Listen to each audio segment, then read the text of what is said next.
Hey,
Oh, we're all set. Yes. Good evening. Today is Monday, July the 6th, 2026. It's 7 p.m. I'd like to call to order the regular Board of Selectmen's meeting. Kevin Bishop. Paul Marino. Paul Harrington. Todd Archulashie. Lauren Dombrowski. William Hester. Cheryl Heffernan Glenn. William Pozo. Selectman Lemire is excused. Please join me for the Pledge of Allegiance. I pledge allegiance to the flag of the United States of America and to the republic for which it stands, one nation, under God, indivisible, with liberty and justice for all.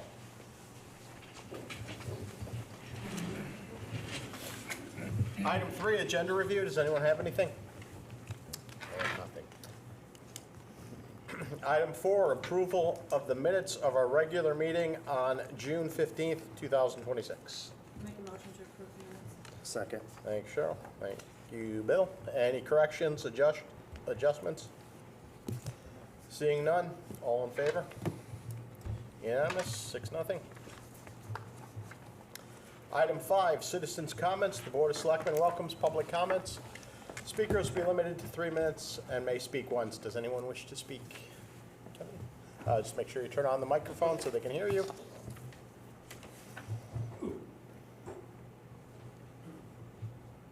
One of the red microphone buttons. There you go. All right. Kevin Higgins, Crescent Street, Winston. This is about the project for Wallens Hill. And so I was thinking about the project the other day, and I decided to take a little walk up on the hill. And so I got into my four-wheel drive, put it in low, drove up Wallen's Hill through all of the weaving back and forth between all of the construction divots and pits, and finally managed to get to the top with a couple of loose teeth. Parked the truck, saw a couple of mama bear and bear cubs foraging for food, bobcat. It was nice and peaceful. Took a walk. That was nice and calm. Everything was peaceful. I envisioned the first project, saw a lot of people barbecuing, relaxing, washing their cars. A lot of them were getting ready to retire. And so everything was nice. I was calm and peaceful. Everything was good. So I decided to think about the second project. And once again, all the houses were nice. Everything was good. I was nice and peaceful. And then all of a sudden I started thinking, 7-year tax abatement. And I thought to myself, wait a minute. I'm paying taxes, but they're not going to pay taxes for 7 years, minimum. And I'm thinking, that's not a good idea. And then I see the people, and I see all the limousines lined up in the driveways to pick up all the special needs kids to bring them to school. And I'm thinking, still not too good, and I'm not serene and peaceful anymore. I think I'm gonna star in the movie Deliverance, is what I think. And I'm not too happy now.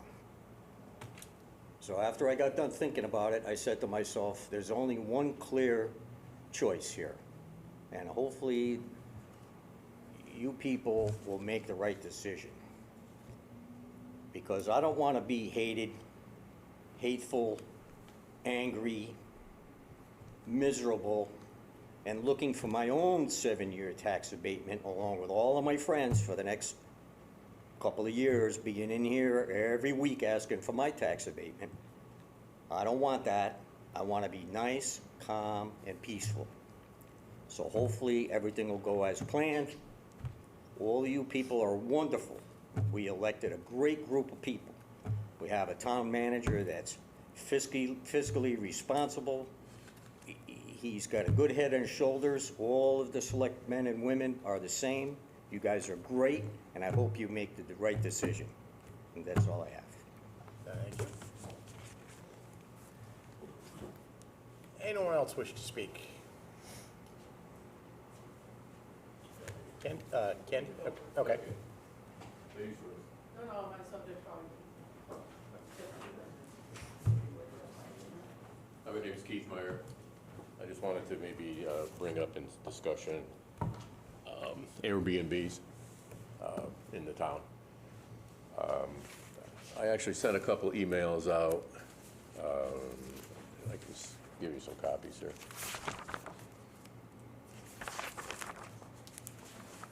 I sent one over to the assessor first because I didn't really know who to send it to, and he politely sent it over to Jeff, I think he's Green, who would be kind of in charge of that piece of it.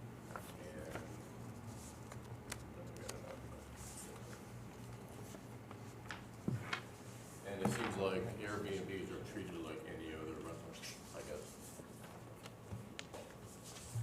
And I don't think that's really the way it should be. Any other rental, even though some renters are only there for, 6, 8, 10 months or whatever it might be, they certainly are there more than 3 or 4 days or 2 weeks or whatever.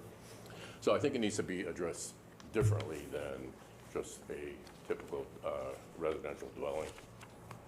And I'd like to maybe get out in the open and see what the board feels.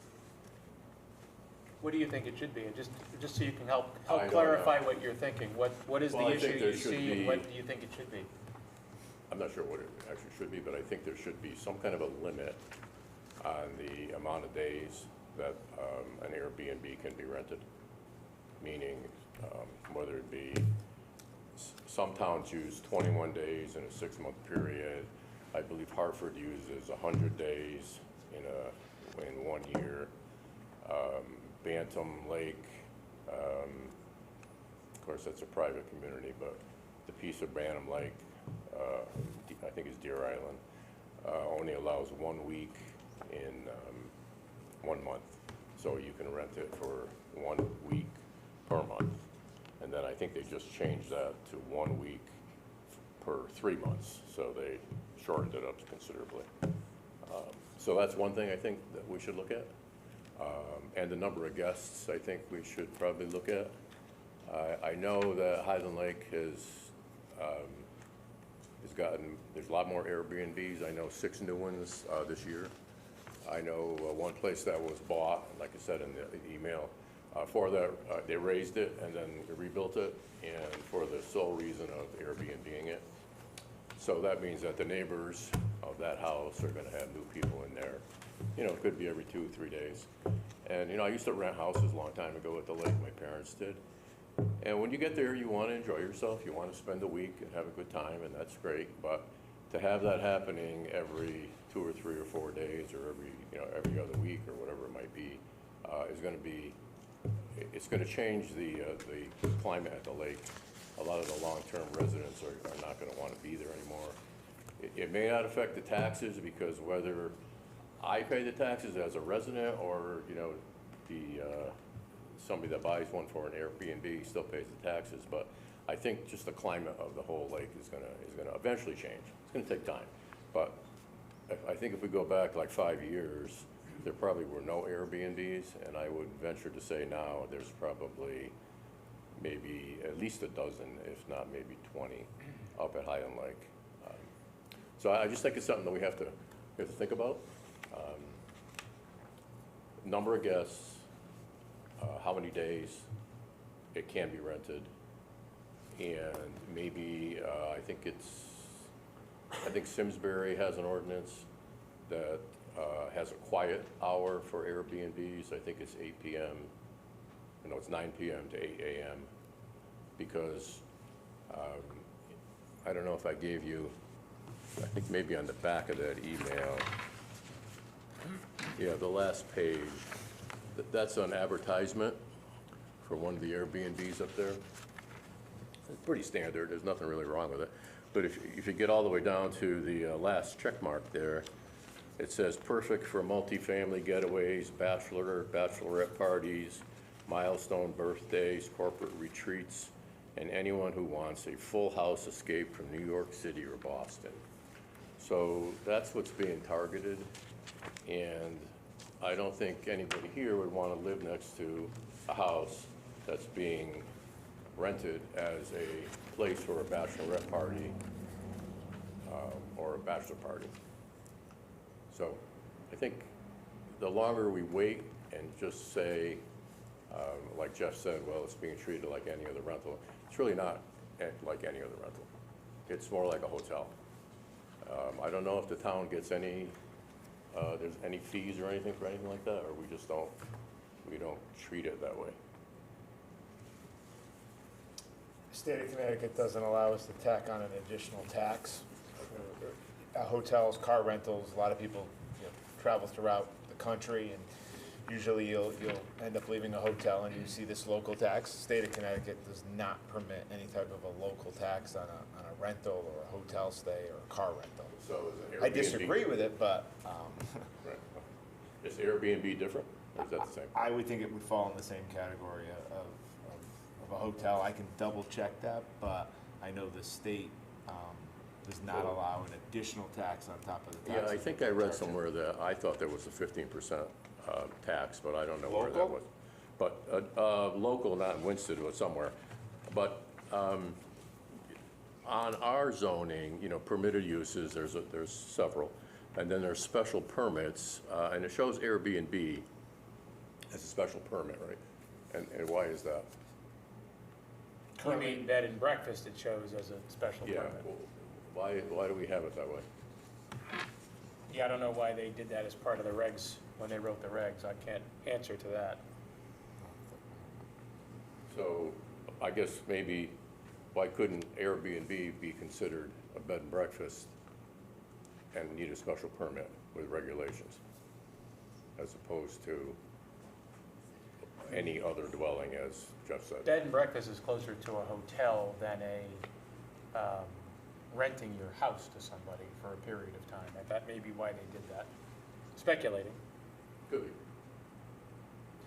Yeah, this was looked at a few years ago. I think 6, 7 years ago this was looked at.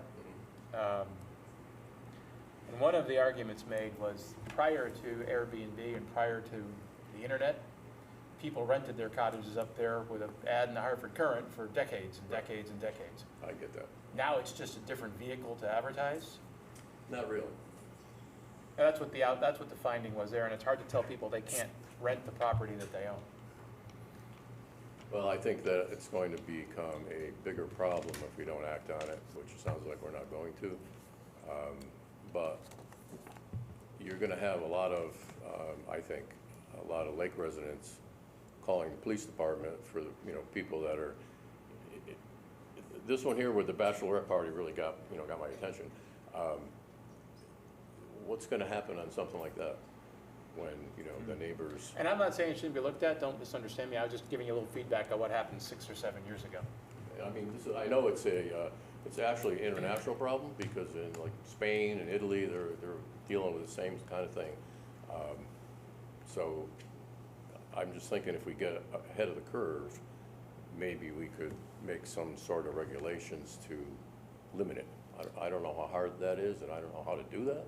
That's you guys, maybe. But that's my spiel.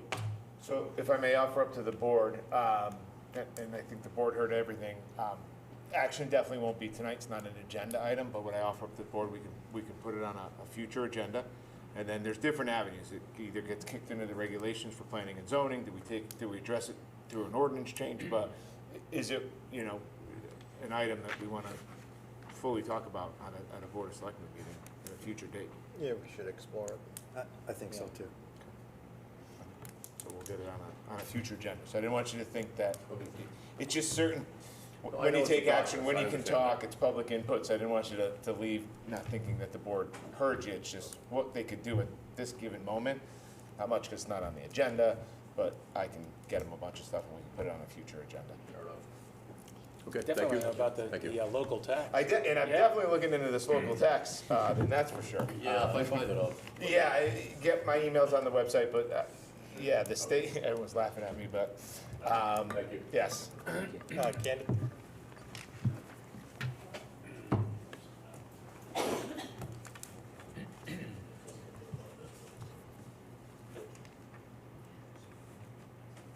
You're gonna be very happy, this is Highland Lake night. And I'm glad we have interactive public comment now, so here we go. So first I'm gonna put on I have different hats, right? So this current hat is as the president of Highland Lake Watershed Association.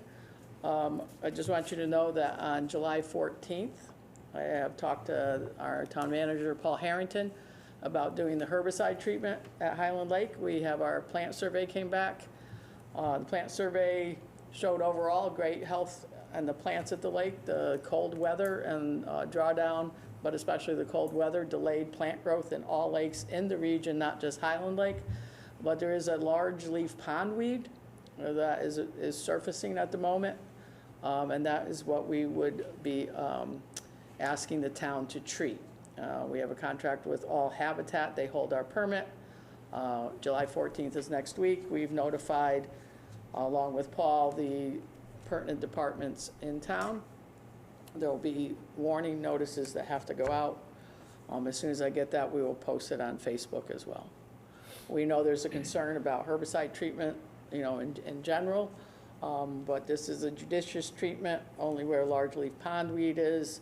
And it is something that, in order to keep swimming viable and recreational sports viable, nuisance plants, if we let them keep going and going and going, for instance, if we had let milfoil go with no treatments at all, we would have, instead of 44 acres of milfoil, we'd probably have over 100 acres now. And it would impede boats, impede swimmers, impede anybody that's using it. So we do take it very cautiously. We did not treat in 2023, and we did not treat last year. That will go on July 14th unless we hear from all of you for some reason not to. All right, so that one was pretty good, huh? So now I'm gonna put on my resident hat, now that I can. I'm Candy Perez from 605 West Wakefield Boulevard, been on Highland Lake since 1963, as many of you know. I'm going to choose my words carefully because I know that things that I could say could affect property values at Highland Lake. Just like these Airbnbs will probably affect the property value somewhere along the line. One, either escalating this so people like me can't stay there anymore and other people that are longtime residents there, or new people will not want to come, which will change property values, which is the things that you all should, as I know you know, worry about. So I'm here to ask you to enforce the current boating regulations that are both Town of Winchester's and the State of Connecticut's.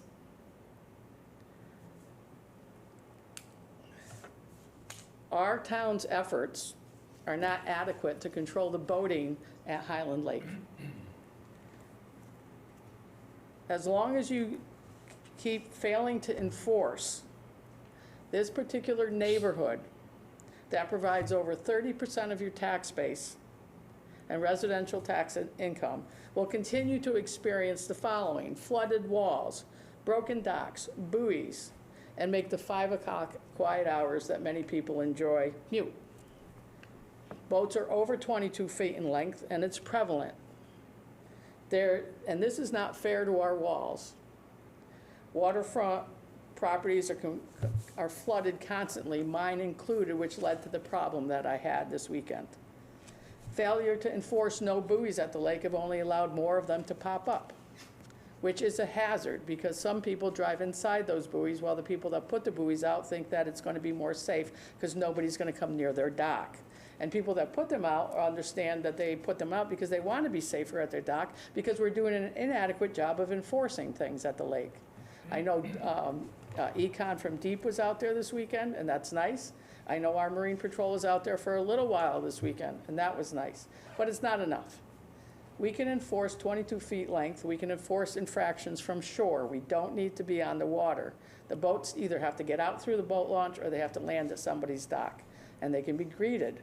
But if we don't get the handle on this, I'm not sure how many more times I can go on vacation in the summer and ensure that my docks and my boat isn't going to break apart like this weekend when a large concrete piece in the water with a pole out where I put my boat on was pulled out because the water came over the wall, which in the past the wall has been perfectly fine, but it's over the wall, undermined the concrete soil, pulled the pole out, so then I had to do the emergency tie the boat up different, and now I have to go get other things. And this isn't the first time. This is over the 3rd or 4th or 5th time. If you look at my dock, you'll see more poles, you'll see more of this, and I am not the only person. I am not the only person. We have a meeting next week with the Highland Lake Watershed Association annual meeting. I am sure that everybody, most people at the lake, not everybody, but most people at the lake understand that it is not good out there on the water. You can't enjoy yourself out there. Somebody said the other day you can't go out and float on a pontoon boat on Friday the 5th. You couldn't be out there. Most times you can't be on the weekends. We need the enforcement. And we can't just have a voluntary call in for people to go work those hours. I think you need to put in the budget hourlies with a police, a dedicated police officer for the summer hours. Something has to change. We have to enforce this 22 feet, which has been in existence longer than I've been involved in town, either whether with politics or anything else. It's been there and it's there for a reason, but we don't enforce it. So now we have way too big boats. We have way too many things. We have jet skis within 200 feet of the dock. I mean, you could ask the people behind me that just talked to you about Airbnb. What we're basically all saying together here is that Highland Lake needs the attention of this town management and town government. And I know you all support this. I don't think there's anybody that wouldn't support any of this. I can't imagine, because you've all said in the past you would, but now it's a matter of doing it. And I ask you to please do it, because it's not fair to everybody that lives on the lake and has been there for a long period of time to watch their walls get swamped, watch their boats and docks get thrown all over the place. And I haven't even touched wake surfing yet. And that's something that will be coming forward as well for an ordinance. It started last year with the inland wetlands, and I know there more and more people send me things, and that's my other role. I'll put on my other hat. That will be coming forward. All right. Thank you. maybe somebody will come up that's not Highland Lake. Does anyone else wish to speak? Anyone else? Item 6, town manager's report. Thank you, Mr. Mayor, and good evening, board, once again. Quicker town manager's report, because we have a lot to get through tonight. Really quick, the July 4th storm obviously brought scattered outages across Winchester. The most impacted concentrated was Winchester Center, and it was due to the substation issue. Fortunately, compared to the neighboring communities, we relatively received minor damage. I know that doesn't help the 700 or so people that went without power for all of yesterday. We did fare the storm very well. Huge thank you to Steve Williams, who immediately jumped on Everbridge, immediately started talking with Eversource, communicating with me all day yesterday, ensuring that Eversource took ours as a precedent, and we did get power back to 600 and some odd residents last night about 2, 3 o'clock in the morning. And the remaining 100 or so restored around 9, 10 o'clock this morning, and then there was about 9 power outages left sometime this afternoon. And those typically are branches that fell on the line going directly to the house. Those obviously take a little bit more time, but great thank you to Steve Williams. All of our town departments, Public Works, Police, Fire, they all chipped in during the 4th of July weekend and kept our roads open. We did have some debris out there, but we did fare the storm fairly well. Cautionary, we might get up to 5 inches of rain. The grounds are soaked, so just be careful when you're driving. Be alert, be attentive. Trees could come down because the ground is saturated, so just be careful driving. Moving on, we do have our first, I brought it up at last week's meeting, we do have our first trash receptacle sponsor. This business called The Second Home. Thank you to the owners of Second Home. She's one of the owners. But we do have our second one. Annie Samard from LPT Realty is the second person that has decided to step forward and get a trash receptacle. And it simply works. We buy the bear-proof trash receptacles. We come, we install it. We put a lovely sign on either side of it that gives your business advertisement that says, sponsored by, and the logo of your business. We provide you roughly 100 liner bags. Your only responsibility is when it looks full, you just pull the bag out and throw it in the dumpster that you're currently using at your business. It's a partnership between the town and with business, and it's one way of keeping our streets clean. The response that we got on social media was good. A lot of thumbs up. Few comments of now they have to pay for trash cans. No, that's not the case. We're buying the trash can and the liners.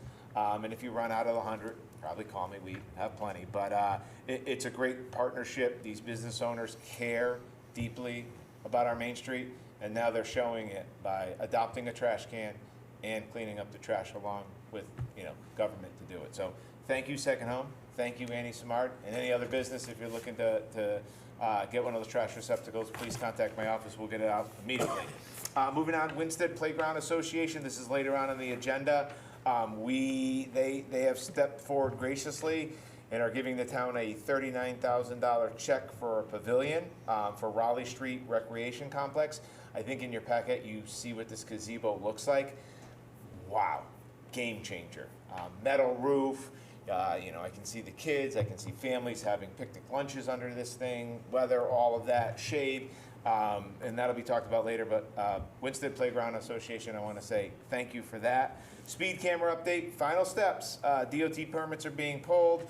All of the paperwork has now been submitted back to SiteStream, logos, all of that. We're just waiting for them to check all the boxes as well. Be perfectly honest, I think SiteStream took on a little bit too many towns in the initial, and I think they're seeing the backlog, but we are constantly putting pressure on them because I want those cameras up and installed and first citations being issued sometime middle of August. So that's a complete attention of our office. ABC Pizza mural, if you've driven by ABC Pizza and seen that the side of the building is now more of a tannish color, be ready for a very interactive mural that's going to be getting painted up there. This goes back to Community Challenge Grant that a former administration went after in town's ARPA match. It's celebrating Winstead's Italian culinary. And like I said, it's an I Spy / interactive mural. I'm not going to give any more details on it, but this one's pretty cool. That's going to be getting painted within the next couple of weeks. 508, 516 Main Street redevelopment, I think I touched it briefly, but I'm happy to report that the power has been disconnected from that building. The fire department has scheduled a training, and after that, the current owner of the building is free to demo that building once our fire department gets in there and train. It's a perfect scenario where a building like that, they're going to go in, do some training in there, and then Garamel Development Corp will be taking that building down. So that's exciting. SS4 action plan, we did have a public informational session back on June 25th with Ty and Bond. Very well attended, not just in person, but also on our YouTube of people watching it. Really what it pointed out is that the concerns, all of the surveys, is people want to see action on Main Street. There are some outliers and everything like that, but the majority of our residents that showed up, that filled out the survey, are emphasizing that we need to concentrate on Main Street. Ty and Bond heard it loud and clear. Once this report's done, that is, and I've said this a few times, that is going to help us unlock a lot of federal and state grants. I watch these other towns get pavement money, Main Street money, all of this money to fix their roads. They did the first thing of a Safe Streets for All report. It's a $250,000 report that we got a grant from, I believe, Congressman Larson's office, but if I'm wrong, I'll make a correction at the next meeting. It's one of our federal congressional friends that did that for us, but it's in the process, and we're hoping to get that report back in several months. The report is not due until December of 2027, but sitting with Ty and Bond at that meeting 2 weeks ago, they believe that report will be done far less time, in about a 6-month period, and we'll be able to go out and attack the federal and state grants. 27 tax bills have gone out. I'm sure you're all very appreciative of receiving that envelope in the mail, but it's one of the benefits of passing a budget on the first attempt, that it keeps us all moving, keeps everything up to speed, and allows us to start paying invoices as soon as they came in. And last but not least, DEEP will be here on July 23rd. We've had several residents call into town hall complaining about aggressive bears that are getting into people's houses. DEEP's going to come in and give a presentation of how do we live with bears within our community. So 7 p.m., this room, DEEP will be here. We've advertised it, obviously, on all of our channels that we do. We'll advertise a little bit more as we get closer, but DEEP will be here on July 23rd. With that, I turn it over to the board for questions. Questions from the board? I got a couple comments, questions. You don't have to answer them now because I know we got to move on. 508, Yes. the fire department scheduled training. Can we, how soon that is and when they will be starting? Within the next 2 weeks. Within the next 2 weeks, and Guillermo will start immediately after that? I'll have to pull a demo permit, and then obviously I'm not exactly sure exactly how booked demo companies are in order to remove the building, but I can follow back up with the developer and find out timeline afterwards. I had a brief conversation with him in a parking lot not so long ago, and he was gung-ho of at least getting the building down and doing a ceremony there, but he was just waiting on Chief Fields to schedule that, and then he'll move on, but I'll follow back up with him. Okay.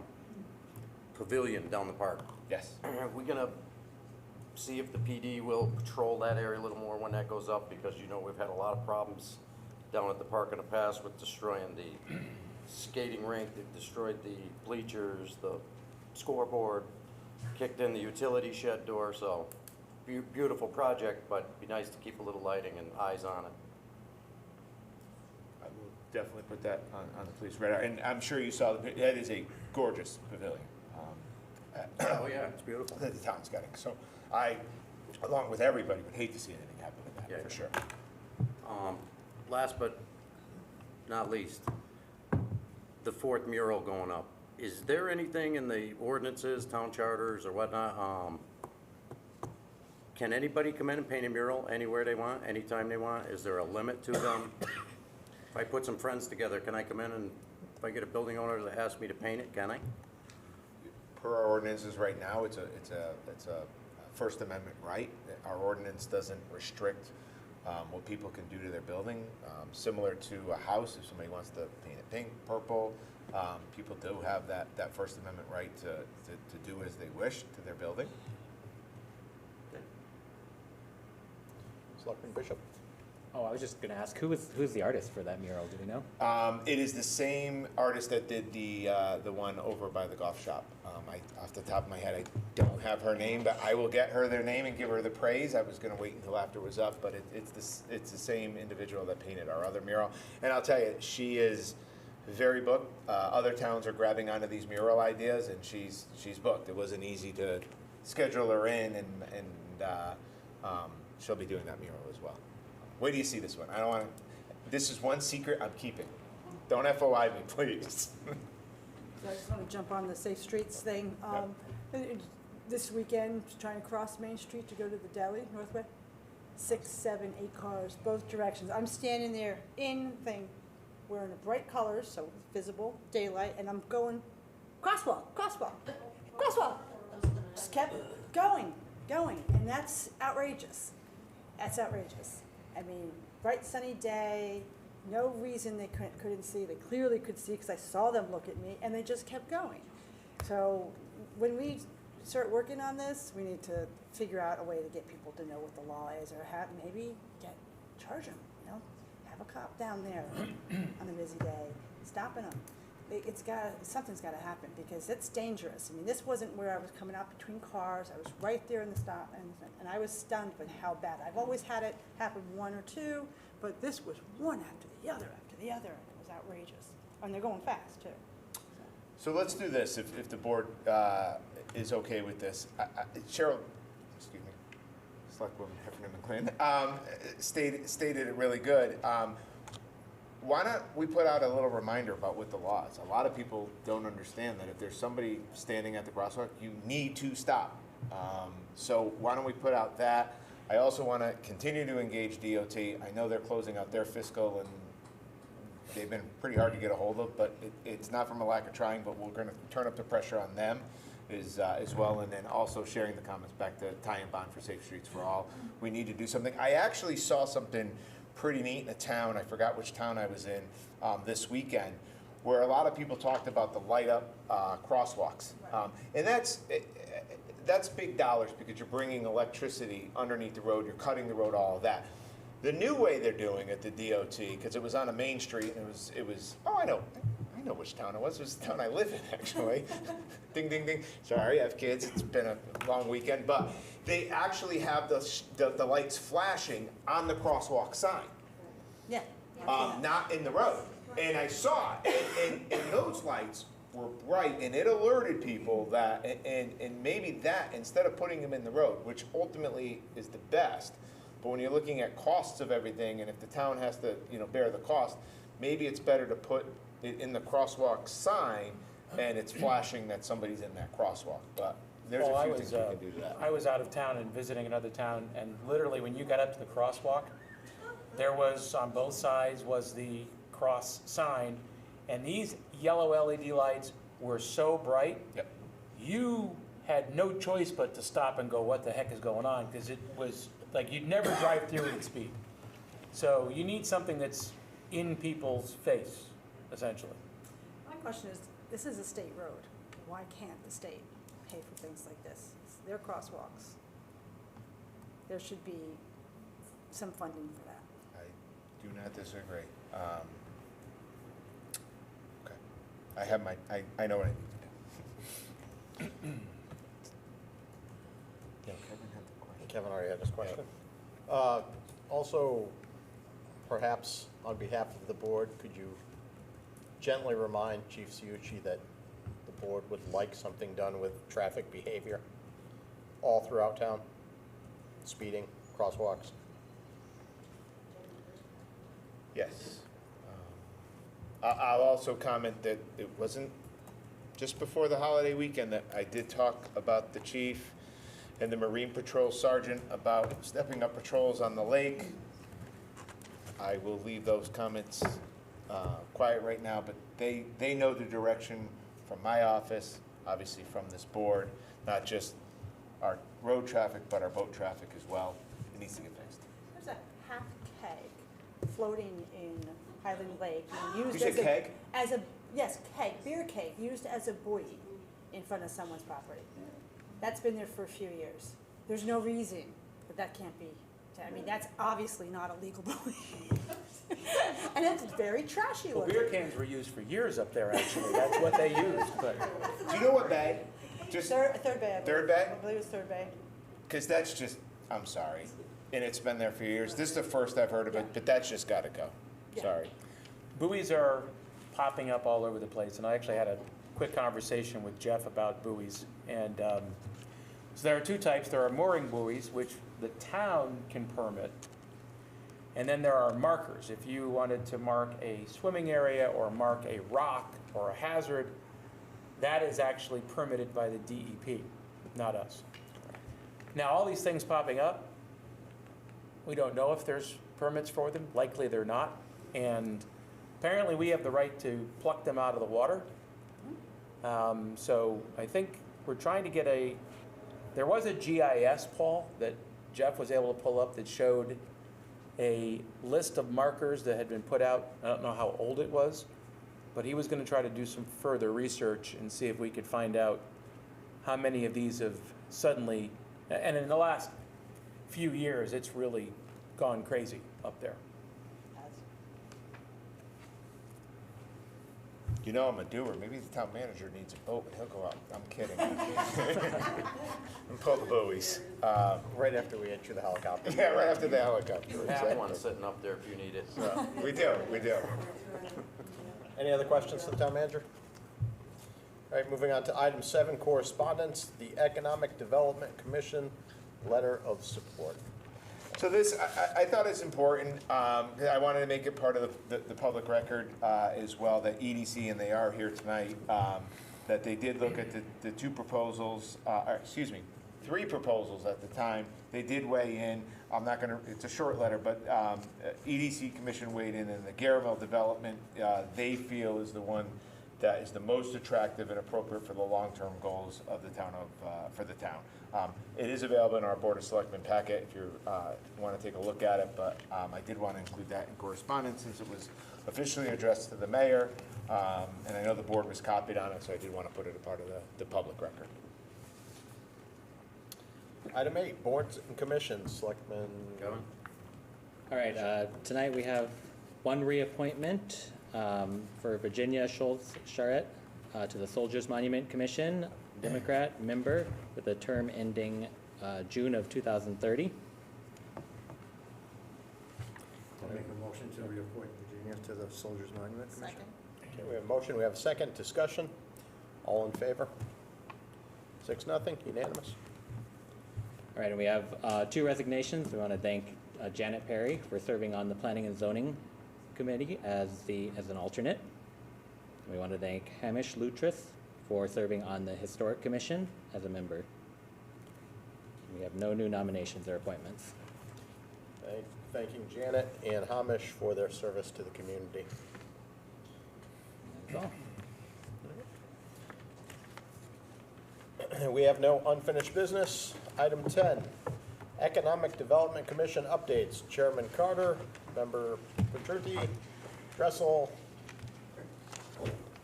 and Calvecchio. Do we, I've got another chair. Get scared.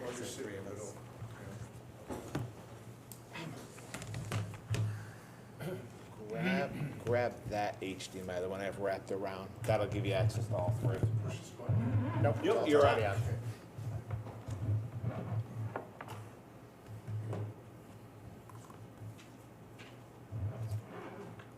He's got to connect the first, and then it should. Oh, the TV turned on. Matters. What's fine?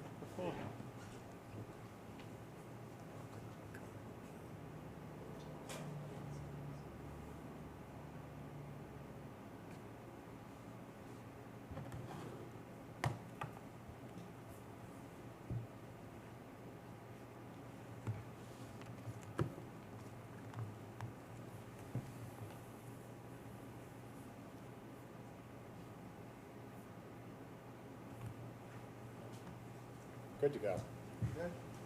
Thank you for having us tonight. We want to update you on the video marketing campaign. I'm Dennis Dressel, and I represent the EDC, as well as Alan Colvecchio and Albert Petrunti, represents Allcast. Late last year, we presented you a 5-minute video, marketing video, to try to attract businesses to town. And since then, the video was put on the town's website, and the LinkedIn page, the town's LinkedIn page was with bare bones minimum, and Albert beefed it up dramatically. So if you go on LinkedIn and look at the town of Winchester, it's really impressive now. He also created a 30-second spot and began marketing this video.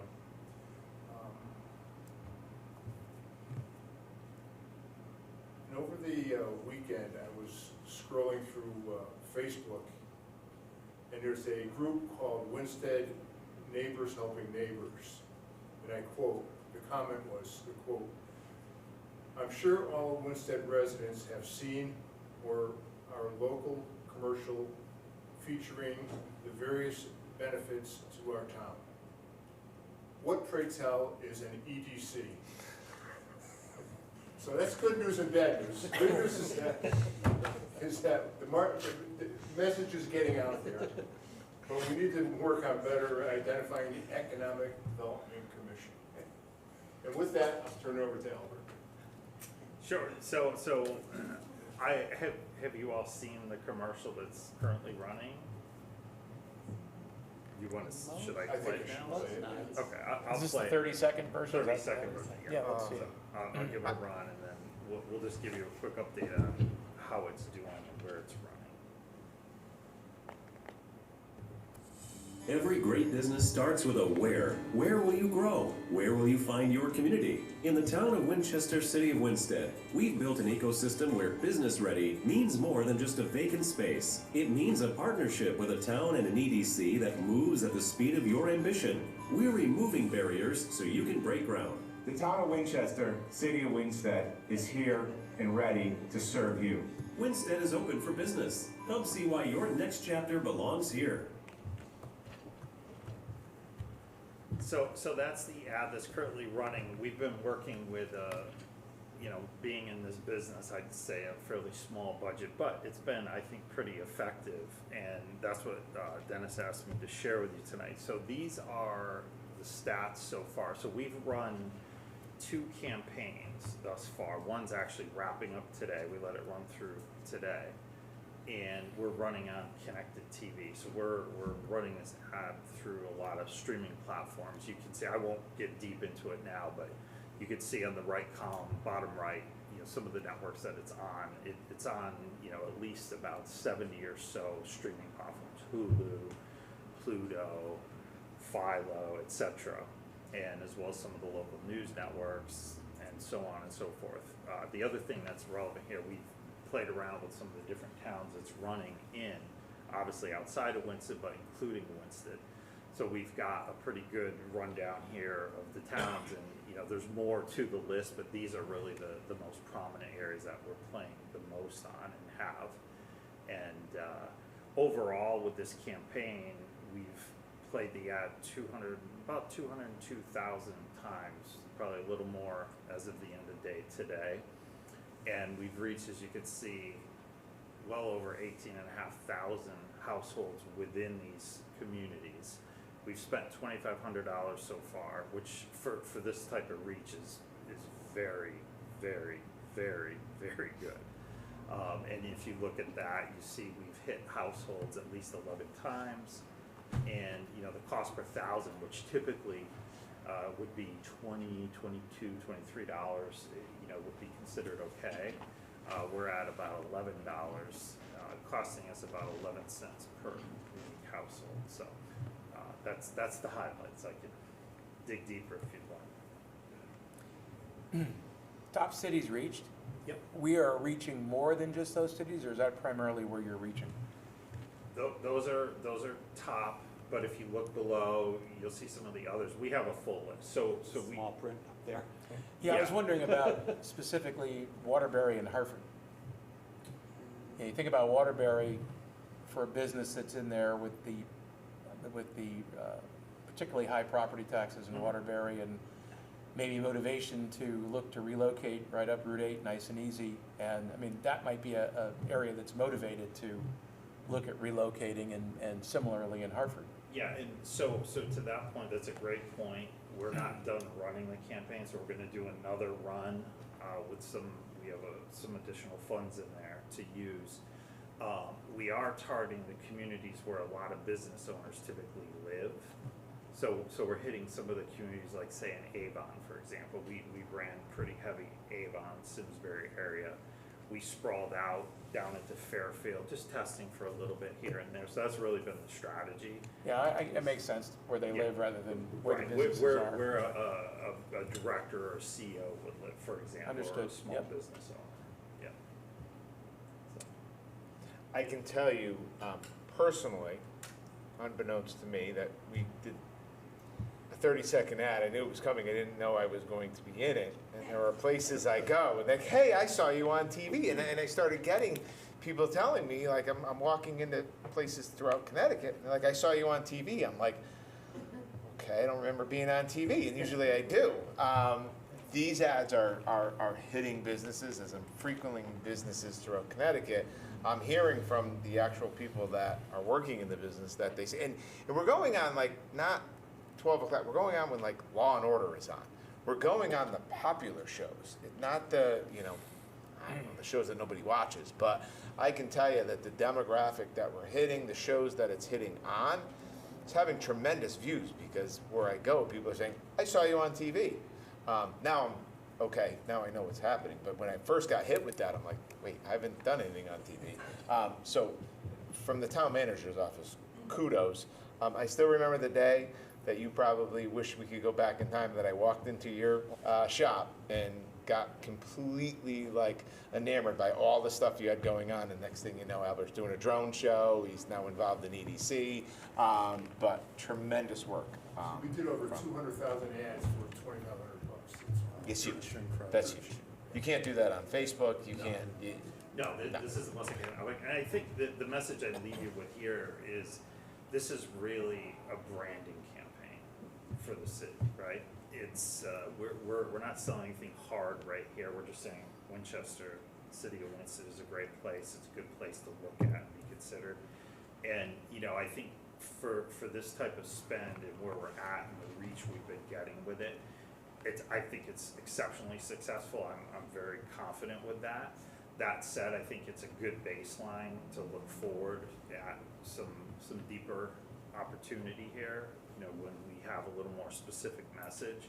And I think we should also change the message up a little bit and pepper in some other businesses, and we could definitely move around quite a bit with that. My name's Alan Calavecchio. I'm in this because that's what I've done my career, is marketing and advertising. So we talk about these different cities and towns. We've got another secondary list, and all these things here. And if you remember, we started the Winstead and Winchester with the Win-Win community some time ago. And that brand has been growing. People are catching on to it. And we can look at these analytics day and night. But we need to hear more like what you're hearing, Paul. If you hear somebody say where they saw it, talk to one of us, tell us, because the word of mouth is just as important, if not more so, than what we can pull out of the data. We're going to watch that carefully. You should see the stuff you can pull up if you ask the right questions. So we can do that, but that's not the same as hearing, somebody saw it and they were just visiting, or all this kind of stuff, because that's the only way we're going to build a brand. Getting that same image out there, we're running so many times because the average person now has to have the impression 4 to 7 times before the recall is there. It used to be a lot, in the older days, it was a lot fewer times, but that because we're bombarded with so many impressions every day from all kinds of places, we need that repetition all the time. We're also going to, obviously, push this on a Facebook level too. When we get some of the things like Dennis has found, and social media to share it and stuff like that. We've been look at us. We've been trained in how to use LinkedIn, but how to do that, how to share better and do better with on that level. So between the professional, we have EDC has a limited budget, but we're going to take a good portion, I'm gonna propose tomorrow night, and at the EDC meeting, we're gonna take a good part of it and donate it to, or, you know, use it for this purpose, so. And understand too, 95% roughly, don't quote me on that, but very close of that money of, like in this case, that $2,500 went to this. There's no other cost to it, so my company is not, you know, hawking that budget. No, it's mostly, it's immediate. And the data's very transparent, so to Alan's point, you know, this is like super high level, this is like 83,000 feet up. You know, we can bring it right down to the towns, how many, the times when it was played, what platforms it was streamed on, et cetera. So it's a very, very transparent process. Questions from the board? Comments? Just thank you for all your hard work, guys. Absolutely. Thank you. Thanks. Dennis, Alan? Thank you. Albert? Thank you, Thank guys. you. Thanks for all you guys do.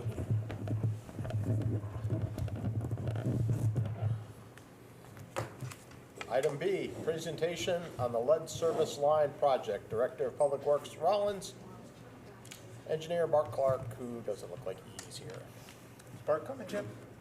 I don't think so. Oh, okay. I thought he was, but Yeah, I thought so, but, use that one, because that one's gonna give you the 3 monitors.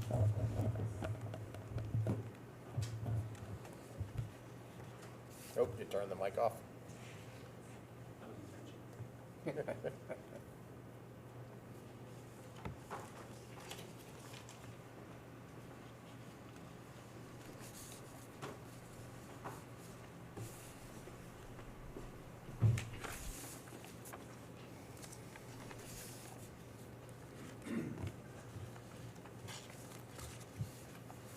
okay, before we get started, I think in your packets you must have the resolution. They do have the resolution. I emailed them late this afternoon with a revised date one. The overall numbers, all that stayed the same. I've flipped the actual resolution stays the same, but the motion to set the town meeting and the referendum has changed with the new dates. So they have all the right information. Yep. Okay. So the, Jimmy, the microphone. Got him. okay, there we go. No, you just turned it off again. So the Winstead Waterworks, which is a, part of the town of Winchester, is required by law. EPA mandates through the Department of Public Health that we do an identification program for every water service line in town. You may or may not remember, a couple years ago, we went forward with part one of this, phase one of this service line inventory. Today is basically going into phase two. Same basic project, just more in depth. Phase one was known as the initial service line inventory. Phase two is you're getting into the real particulars of it. You kind of have to do it in 2 stages to get a feel for how big the real project is. So the first part of the project was $450,000 worth of basically consulting, an engineer firm, and they contracted with a contractor to actually excavate down and find water service lines and start doing identification. We also reached out to people to do their own self-identification, which saved us time and money. So now phase two is taking that data and plugging it into the matrix that the Department of Public Health and EPA have put together. And they do a statistical analysis of what we found in the initial service line to tell you how in-depth you need to go with your actual service line. And then you can scope it out, price it out, and attack it. So that's what phase two is. I don't know, Paul, when's the best time? Do I just want to see the basic idea of the service line inventory and then discuss the actual resolution afterwards? Or do you want an overview of the resolution first? What's the board's pleasure? So this is phase two. do you want Jim to go a little bit more in depth on what the project's going to entail? Describe the resolution first. Well, all right, let me just jump in with this. I think you should go right into. Go right into the, what, A little bit what the project's gonna entail, so everybody else can, Okay. everybody can So- understand a little. So this is the slide deck that we're gonna use for the actual public hearing on this. But I've whittled down the 29 slides down to about 8 that we're gonna look at quick. So this basically talks about phase 1 and that we had to, spend $450,000. And keep in mind, out of that $450,000, 75% of that is forgiven. If we borrow money for these projects through the state revolving fund, they forgive 75%, and then the remaining 25% of the cost is a loan for 20 years at 2%. So you get, this is kind of the opposite of the unfunded mandate nightmare that everybody's accustomed to. They mandate this, but they really help you out significantly. They pick up 3/4 of the cost, and then they give you a very good interest rate on the loan for the rest of it. So it's really a super good value. So that's basically all this slide is. So this slide here is basically just to let people understand what we're talking about. If, I'm not sure that the pointer, yeah. So underneath the street, you have a water main. So that's just a big, usually 8-inch or 12-inch pipe running down the street. Off of that is the service line. The water mains are all cast iron, ductile iron, cement line ductile iron, real inert. The service lines can be anything from galvanized steel to lead to copper to plastic. And what EPA and DPH are trying to do is get rid of anything with lead, meaning galvanized or lead. Back in the 1990s, the town did an enormous amount of water main replacements, and they did the service lines as well. So we have very, very, very few lead service lines, galvanized. Almost everything is copper, which is great news for us. However, no one thought to document exactly what was put in and when in the 1990s, knowing that here in the 2020s, they're gonna want an inventory of it. So we don't know what's there. We know they changed them, so we expect to have very few. If we find, so I've been at Public Works for 11 years. Over that time, I think we've found 3 lead service lines in the whole town, and I think 2 of those were abandoned. And one, it was the customer that owned the property. When they did the water mains, they didn't want anybody to change their water pipe. They could have had it done for free, but they wouldn't let us on their property, so now they're stuck with it. So that's gonna have to get changed. New owners now, they didn't even know it. But anyway, so we have a very small lead service line, number. We're expecting less than a handful by the time we're done looking at 2,600 services. But we have to document every one of them. So the first phase of that was $450,000. So phase 2,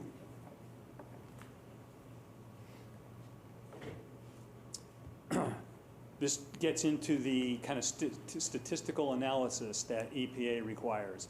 They need a 95% certainty that your service line does not contain lead. And between what we know about our system, what we learned with the initial service line inventory, what our records show for, because we had to show them our cards for every service line inventory. They took all that data and they said, okay, to come up with a 95% prediction rate, you still need to look at 290 more service lines, which means contracting an engineer or a vacuum excavation contractor to go out to the valves out in the street or on the property line, vacuum out a hole and look at what's on either side of the valve, and then look at what's inside the building. You need 3 points of inspection. So each of those, you can only do about 6 or 7 of those holes a day. The truck that does that's insanely expensive. The one we purchased was over $500,000. Now they go for over $750,000 5 years later. Crazy expensive to operate, crazy expensive to maintain, crazy expensive to subcontract. So when we get to when we get to the actual numbers, you'll see why it's so high, or that's why it's so high. So it's going to be an expensive project, and back to, you know, why do we borrow? Why do we want to use the town's credit to go after this? For 2 main reasons. The 75% subsidy is only available if you borrow through the Drinking Water State Revolving Fund. And borrowing through them is a great deal because you get a 2% interest rate on your loan for 20 years. Really, really, really tough to beat. So what's the cost? To do phase 1 and phase 2 is about 1.8 million. Phase 2 is roughly 1.3 million, 1.4 million. And like I said before, the project is qualified for the Drinking Water State Revolving Fund. And they basically took the last phase 1 contract and did an amendment to it. So we're locked into the 2%, and we're locked into the 20 years, and we're locked into the 75% forgiveness. We didn't have to renegotiate that. They kept it all the same. That was, you know, the Department of Public Health's request to do it that way, partly because it's just more efficient, partly because it locks us into the best rates, and partly because there's a time frame that the sooner you get your service line inventory, right now everything is listed as either known or unknown. Anything that's unknown carries a cost to it. We have to provide water filters to each household. That has an unknown. If you interrupt the service, that triggers extra testing. It just gets to be burdensomely expensive, and administratively and financially, if you don't get things done by, I think it's November, it's in here somewhere. So there's a reason for pushing fast. That's why we're trying to rush to get that August 11th referendum date, but I think that got pushed to August 18th. So if it seems rushed, that's the reason. We're trying to get in, get the contractors, get the data processed, and get it submitted to the Department of Public Health before that date. This is a project we've been working on for 5 years, and starts off very slow, and now it's ramped up to full speed ahead. So that's really the nuts and bolts of it. Why we are here tonight is because the Board of Selectmen is really the only way for the Water Sewer Department to borrow money.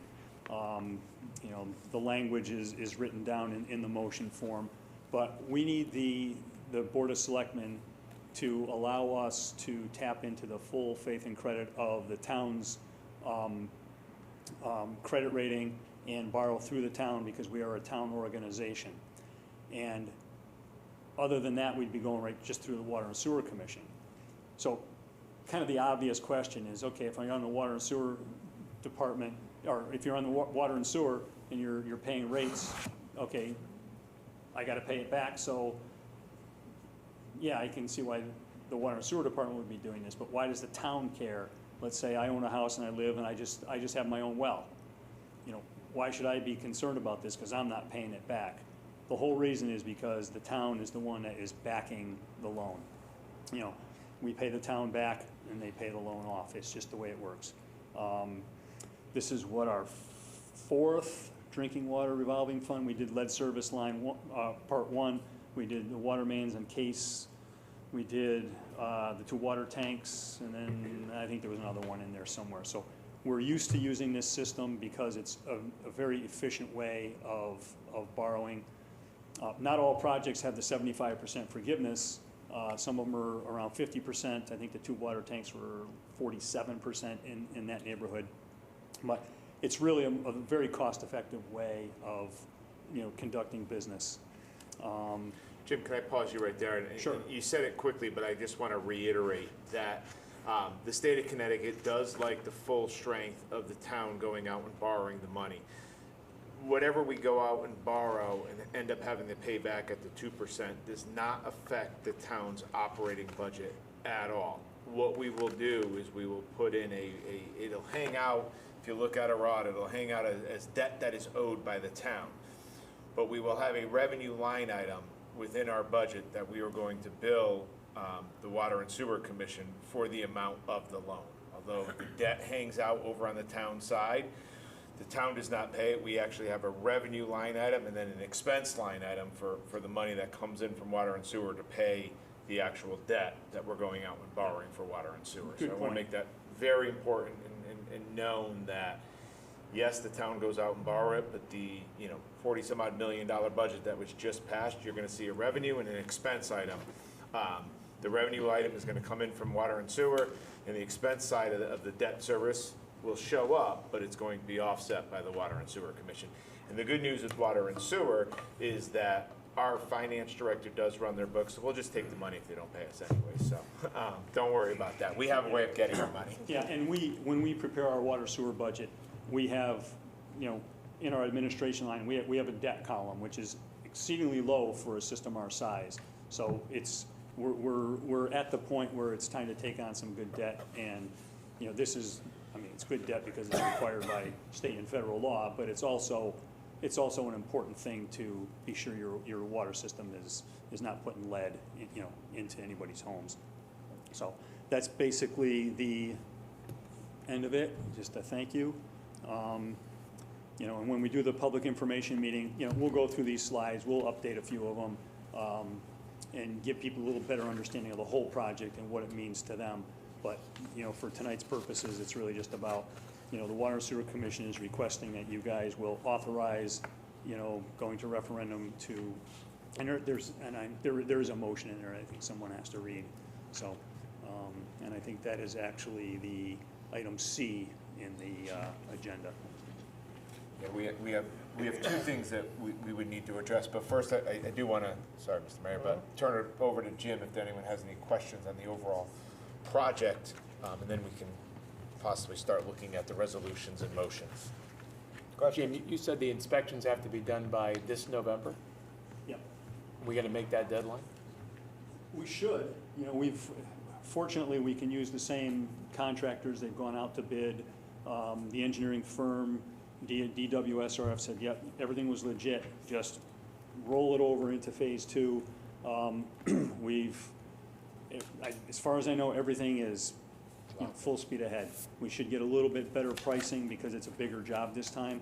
So, and they were a little slow at the beginning, so their average numbers of holes per day was a little lower. Towards the end, they were getting up towards the higher end. So, we think, we put a nice little contingency on this so that we don't get caught with our pants down and end up being over budget.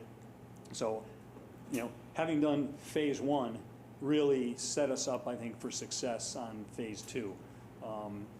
The locations of testing were chosen by the engineers and confirmed by the health department, so we have a pretty good attack plan. So, yeah, I think we're in good order. Good.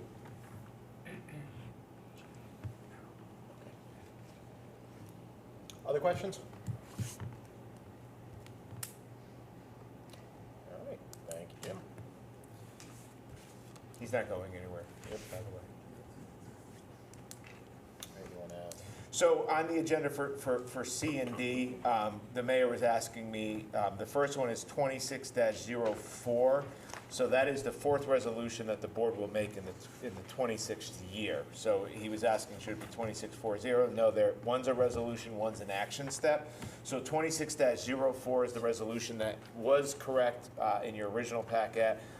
Really, the resolution that will be placed on the ballot under the following heading: shall the town of Winchester appropriate $1,565,000 for costs related to the service line inventory project and authorize the issue of bonds and notes in the same amount to finance the portion of the appropriation not defrayed from grants. We will also include a copy of the resolution in our minutes. We will need a motion to pass Resolution 26-04. I'll make a motion to pass Resolution 26-04. Second. We have a motion, we have a second. Any discussion? Seeing no discussion, all in favor? Unanimous, 6-0. Thank you. There is a document that I will need you to sign as well that you basically just voted on said resolution. The second one is to set the special town meeting and referendum. I did send it out an email earlier. We are looking to do the special town meeting on August 11th at 5:30 in the Hicks Room, and then the referendum on August 18th at Town Hall. I want to make that emphasis that it's going to be held at Town Hall, similar to the last one we did. And if the board can, we would do it on a paper ballot again as well. It'll be a yes/no question with the question that you just put into the record. So there's a motion to set the special town meeting and referendum. It's a black and white copy. I handed it out. I move that the Board of Selectmen set a special town meeting for Tuesday, August 11th, 2026 at 5:30 p.m. in the Hicks Room at Winchester Town Hall, 338 Main Street, Winsted, Connecticut, for the purpose of considering the proposed appropriation and bonding authorization for the 2026 service line inventory project. I further move that pursuant to sections 305, 313, 916, and 1001 of the Winchester Town Charter, the special town meeting be adjourned to a referendum to be held on Tuesday, August 18th, 2026, with the polls open from 8 a.m. to 8 p.m. at Town Hall, 338 Main Street, Winsted, Connecticut, for eligible electors and qualified voters to vote on the proposed appropriation and bonding authorization. I further move that the town clerk be directed to prepare, post, and publish the required notices of the special town meeting and referendum in accordance with the Winchester Town Charter and the Connecticut General Statutes. Second the motion. We have a motion, we have a second. Any discussion? Seeing no discussion, all in favor? Unanimous, 6-0. Thank you. Thank you. Thanks, Jim, and all the crew for all this hard work. I know this is something that kind of came out of the blue and wasn't expected, so. Item E, 26-38, proposed line item transfer by the Director of Finance. Town Manager Harrington. Let me just get to it. I believe it's coming from the senior center. There was savings in the maintenance of vehicle line, and our director over at the senior center wants to do a down payment on the painting of the outside of the building. She wants to take money from maintenance of vehicles and put it over to maintenance of the building. By recommendation of the town manager, I move that the Board of Selectmen approve the above action step 26-38 budget transfer 2026-26 totaling $2,000. Second. We have a motion, we have a second. Any discussion? All in favor? Unanimous, 6-0. Thank you. Item F, 26-39, bid waiver for the Raleigh Playground Pavilion.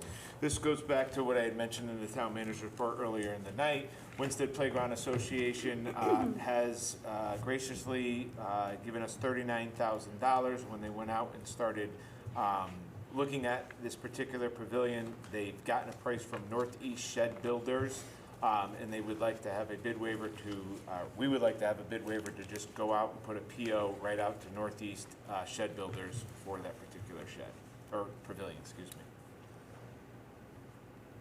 I move that the Board of Selectmen waive the town's standard bidding and procurement requirements in the best interest of the town and authorize the town manager to execute an agreement with Northeast Shed Builders. Second. We have a motion, we have a second. Is there any discussion? Looks beautiful. Can't wait to see it. All in favor? 6-0, unanimous. Item G, Gilbert Expansion and International Program Takeover, Selectmen Heffernan McGlynn and Selectman Bishop. Hi, so we asked, Kevin and I asked to have this on because the agenda, just to discuss it a little and make sure that everyone understands what's happened. Apparently, the Gilbert Trust and the Gilbert Corp decided to change the way their international program is and have the Gilbert Corp take over the program as well as purchase the dorm property. And they have a financial arrangement in regards to that.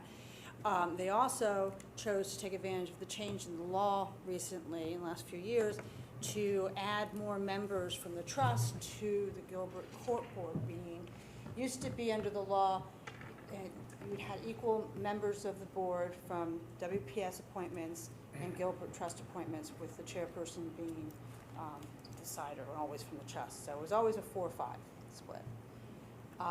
Now it's going to be 7-4. So basically, further diluting any input from the town to decisions being made by the corp, which impacts all of us, everyone in this community, especially because of taxes, financial reasons.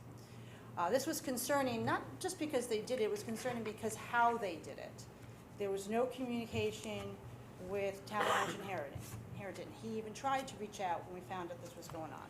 The agenda for the matter wasn't published until the day before. It was done by a special meeting that did not allow public comment. You know, we've had a lot of conversations, especially during budget season, about how we want to have a partnership with Gilbert. There should be a mutually beneficial partnership. They want to be good partners, good team players with us. This does not speak to that. And so I found it very disturbing, and I know other people did. And I think that while the concerns I have involve that even though we're not going to supposedly be responsible for payment of the loan, and there's very liberal repayment plans, there's still maintenance of a new building. Also, apparently the trust did not start recruiting any international students for this coming up academic year, and now it's too late for the corp to do it.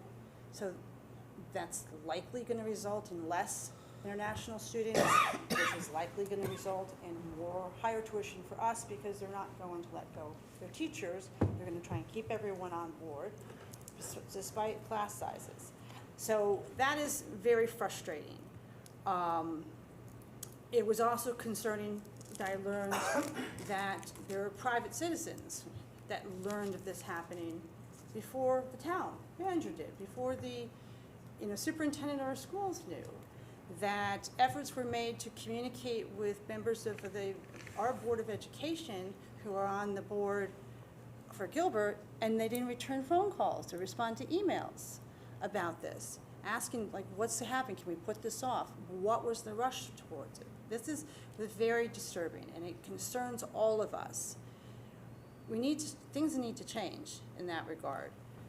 If Gilbert, is looking to become a business, which is what they said at that meeting, that this is a business and their concern is not with taxes for the town. They said this at the meeting, watch the video, that they're just our vendor.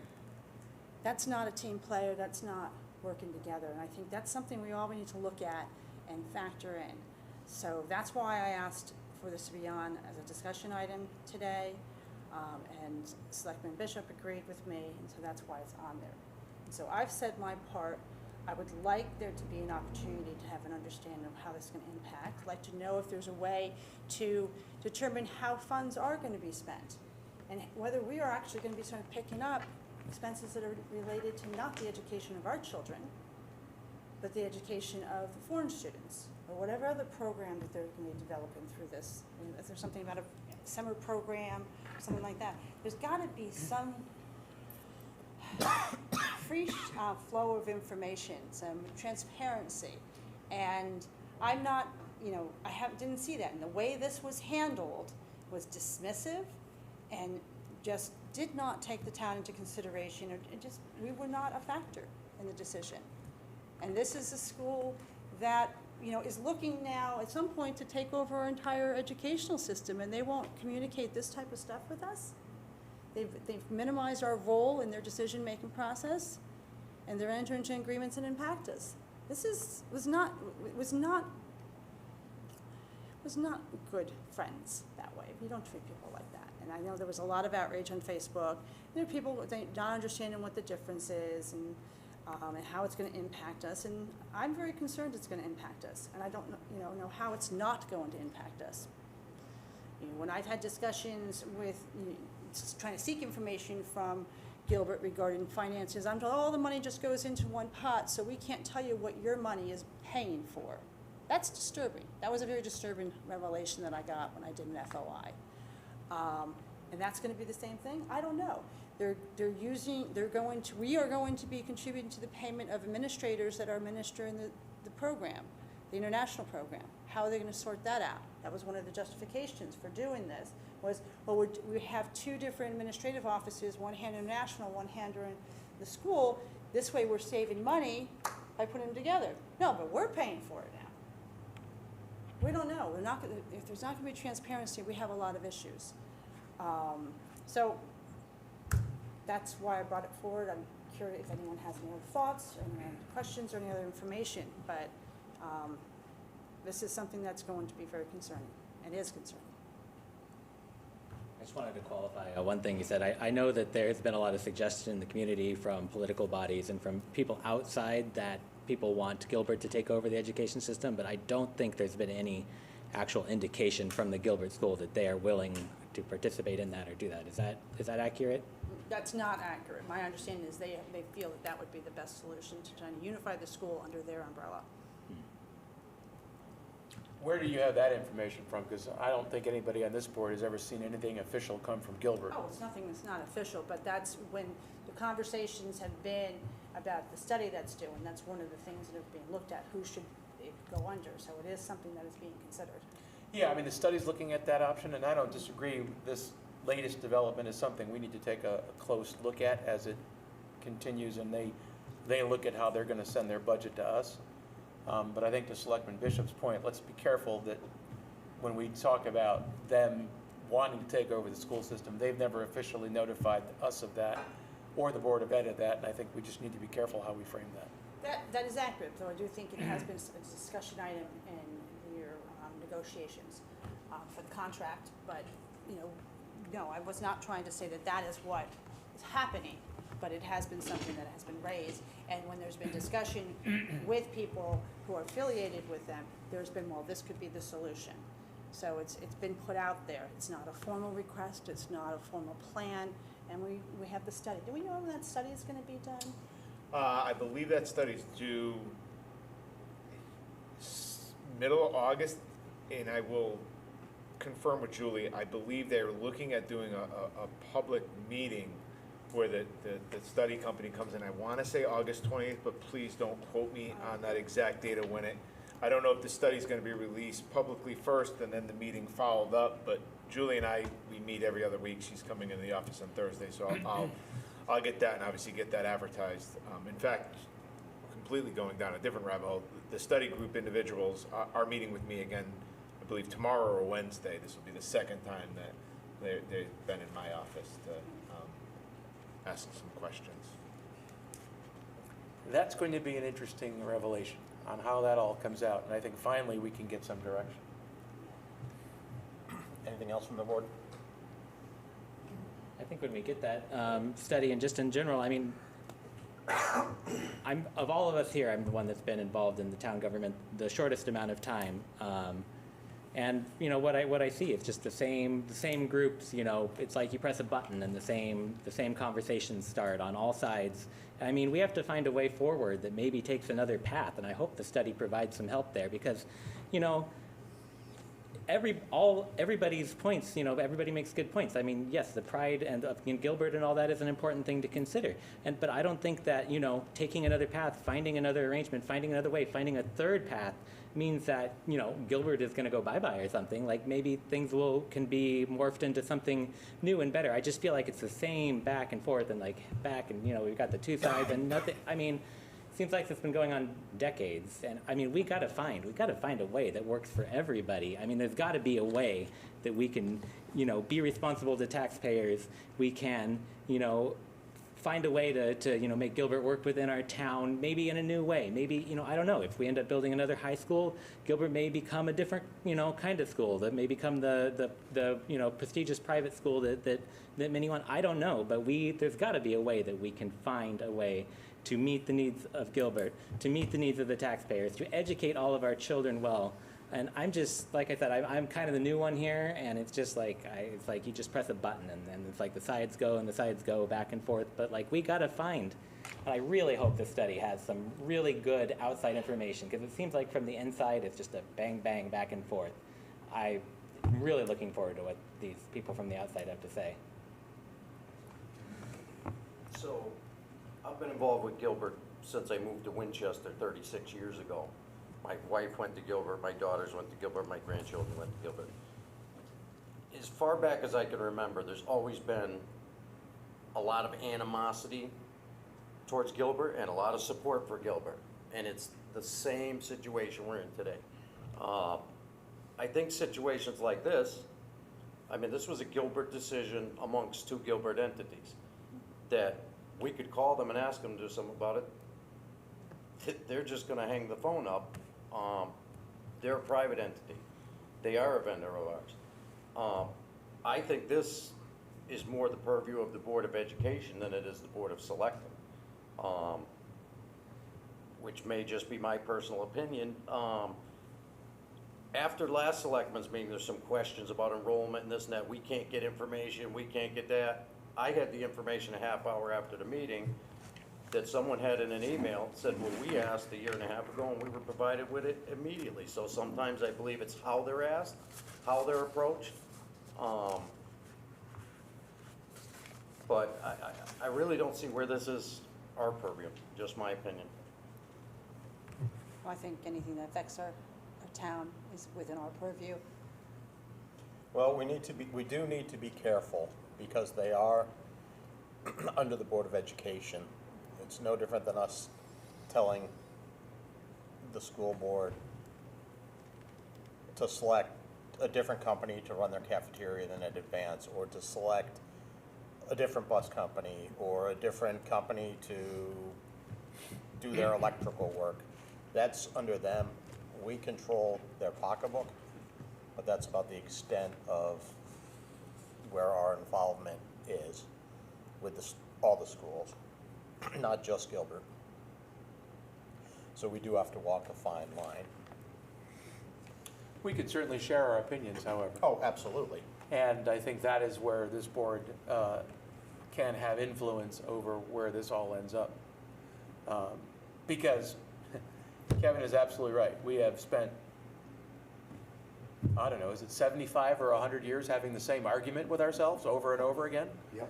And, when I came into this role, I don't know, 2.5, 3 years ago, whatever it is now, Todd, I'm like, we got to figure this out, because it's been driving the town crazy, it drives the taxpayers crazy, and we've got to figure it out. There's got to be a solution that we can finally say, we've solved the problem. And at one of the Board of Select meetings, our Board of Education meetings, I said that to them. This is your chance to leave your legacy here and figure this problem out that no one else has been able to figure out. And whatever solution the Board of Ed comes to us with, we'll have an opportunity to weigh in at that point. And I am sure hopeful that we're not talking about this 10 years from now. Anything else?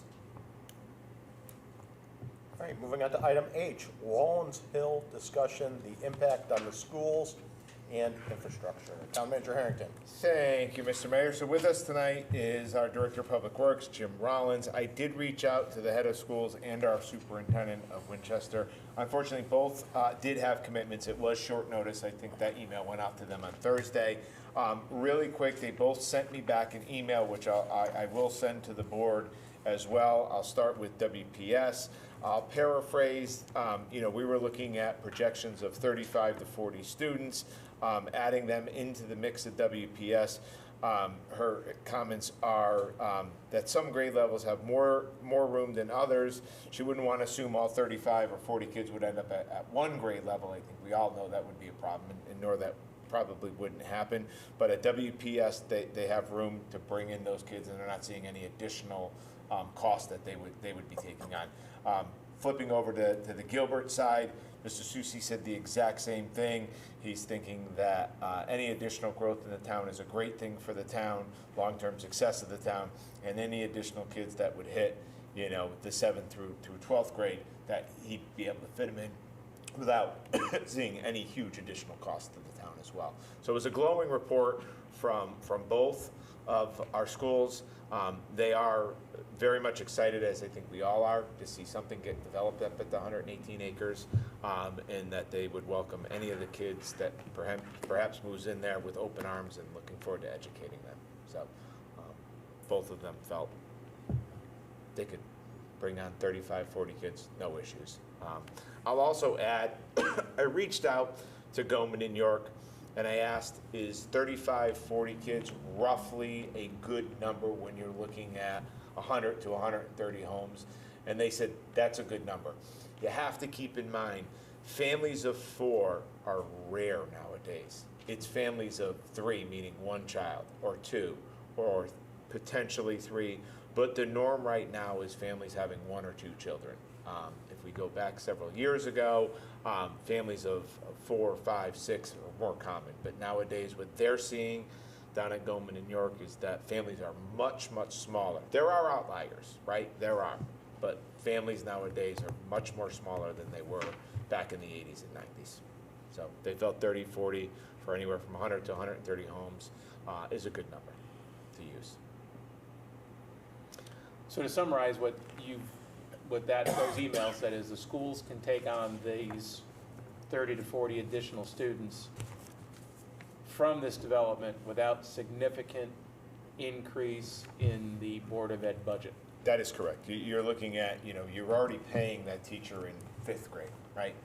You bring in 1 extra person, 2 extra people into the 5th grade. The teacher isn't getting a raise. I know there's a part of the contract that says it's the class size, but we're at the point now where you can bring on additional kids into these grades throughout, and you're not looking at bringing on additional teachers. I also, and I sent this in an email, and our emails are obviously, open to FOI, but I think it's important for the community to know. Within the Board of Ed budget, there's a 2027 enrollment projection, but it also looks at out years as well. The cool part about the out years, and when you're looking at kindergarten, which is 5 years of age, we already know if those children have been born when we're looking at 2030, right? Because you can't be born in 2030 and start kindergarten. You gotta wait 5 years. So when we're looking at, the 2030-31 projection compared where we are now, right now in 2020, where am I? In 2026, 2027, which is the year that just started on July 1st, roughly 998 kids is projected to go throughout K through 12. When you fast forward roughly 4 years, you're at 962 kids. So you have a drop of about 36 kids. If a development comes in and potentially brings 35 to 40 kids, you're having a 36 student decline in those years. And we know that because we know these kids have already been born. And we know more kids can't be born and they're going to start kindergarten in 2030. It's impossible. Unless they figure something out in science, but it's impossible. So and I like numbers, we all know that. So I start looking at stuff, wait a minute, if you're declining by 36 kids, potentially, we're at a net neutral in a way because, okay, you could add the 36 kids with no significant impact, but if you're losing those 36 kids, you're still gonna pay that teacher X amount of dollars per year. You might as well get, quote unquote, the most bang for your buck and put the kids into that class. And by getting the most bang for the buck is getting development up there that, brings those kids in, so. Just a question, did you ask for class size from both institutions? I did, I asked, and it was quick, and then there was a holiday. I am expecting it. What I got from Gilbert is class size is raw data, and they wanna give me better data in terms of a French class. French, and I'm gonna hack this and I apologize. French 1, may have 10 students in it. French 4 may have 8 students in it. But that teacher is actually teaching both French 1 and French 4 at the same time. Where it says the class may be 10 and 8, it's actually a class of 18. So we could get the raw data, but it would be hard to understand. Mike wanted to, head of schools wanted to get me better data so I understood it and I could talk about it a little bit better, where a French 1 and 4 class may show 10 and 8, but it's actually one classroom. So they are working on that, and I hope to have that. And I'll obviously share it with the board. You did share with everyone, the class size stuff that was from, I think, 2019 or 2022. Yes. That showed a breakdown by teacher and how many students in the class size. So Yes. that information would be interesting to see where that is now. May I ask a question to Select? What numbers did you get like 30 minutes after the meeting? Can I have those? Because you got better information than I got. I'll get you a copy. And then I can share it with the board. I wanted to go back on that. Was it for Gilbert, WPS? It was for Gilbert. Okay. Was It's it, probably the same numbers that you have. so it was the older numbers when I Yes. sent that out Yeah, a yeah, few yeah. days? It or wasn't the the day? revised newer numbers, but. All right. Whatever when the you question have, and was if it's the asked, same, they were I'm not giving sending you it. information. Okay. Get a little upset when people get information and I don't, but I can live. Other comments? So if we don't maintain the enrollments, if we don't bring in these 35 and we have the projections that we do, we're actually looking at a higher per student cost, because we're going to have classes with less, but you still have to have the teacher, and we're going to have less people on sports teams, and it's going to be harder for Gilbert to have all the things that bring the pride that we want them to have and the town to have. So I mean, Yeah, there are some fixed costs that do not go away with smaller class sizes. The teacher, electricity for the building, administrative staff, those costs they're there. And as I just said, lack of a better terminology, but get the most bang for your buck. But that teacher's in that classroom. Get 18 kids, 20 kids in that classroom. I think the teacher gets more out of teaching a bigger class than teaching 5 kids. I think. Can we, obviously, if we're done with the education part, I want to talk about the infrastructure part. Yeah, so then we're going to bring up Mr. Rollins, so we Okay. can talk about the Sorry. infrastructure part. One more quick about the education. So are you getting you're getting a breakdown from WPS? Kids per classroom? Yes, we are going to get that as well. That is coming. Yeah, that is coming as well. Yeah, again, apologies, the email went out Thursday. I think I let you guys know. Holidays happened. We didn't get it today. And both did talk to me today. They apologized that they couldn't make it. But To stay kind of on track, when we get those numbers, I believe we were doing a study too, because I believe a few meetings ago, we had a discussion about, we had no rooms in the schools, we needed to build another building to open some preschool classes, but now we can absorb 40 kids. Well, that was, Like, there's that was a new preschool program. They wanted to Right. bring in additional students for the pre-K, substantial Correct. amounts, And we had no room. not to house that many. But now we can take on 35 more students. But those are 35 spread out through the entire, Well, not true, just 35, I just want to see how close to 3-year-olds. capacity we are with those numbers. So I'm going to give you a personal experience of a pre-K. So a pre-K cannot have 20 pre-K kids in it. Right. I think maybe 12 I was going to put out there. I've gone into my son's any more than, you need to have more classrooms because you can't fit 20 pre-K kids into one room, because that's just a circus. They were expanding the whole They were pre-K. expanding to allow Right, more right. kids to come in, and because of the limited amount of kids pre-K kids you can have in a classroom, they physically need the room. When you're adding 30, 40 kids potentially into the mix of a K through 12, you're injecting maybe 2 kids into the 6th grade, 3 kids into the 8th grade. There's desks, there's room like that. I think you run into a problem, will never happen. 35 families move in, they're all 6th grade kids. You look at the models that are out there, multi-generational, stuff like that. Even at that, you're getting different phases of people's lives. Somebody that may want to move into the apartments of one of the developers' proposal, I don't believe they may bring any children. They're just starting off, they're just getting out of college. Okay, so that sways it one way. Then they've graduated into that the townhouse, the duplex. Maybe they have a child, right? And then you go from there. So that's why you gotta look at the numbers. People are gonna be at different phases within the developer of where they are in terms of bringing children into the world. It does seem to me with 130 potential rooftops, that only 30 to 40 kids seems kind of like a light number. I mean, that's what the consultants tell you, but that's a lot of houses without kids. When you look at the price of those houses they're gonna be, I don't know how people with a whole bunch of kids can afford them. Preach. That's actually an excellent point. I couldn't. That was kind of to the point of, they're gonna frequent our businesses. Anybody that raised 3 or 4 kids at once is not going out to dinner probably more than once a year, twice a year with all the kids. Paul, you wanted to bring up infrastructure? Yeah, I actually wanted to talk about the infrastructure for a minute and understand. So the developer will finish any of the water sewer lines that are currently not in, as if they expand these roads beyond what's already built up there.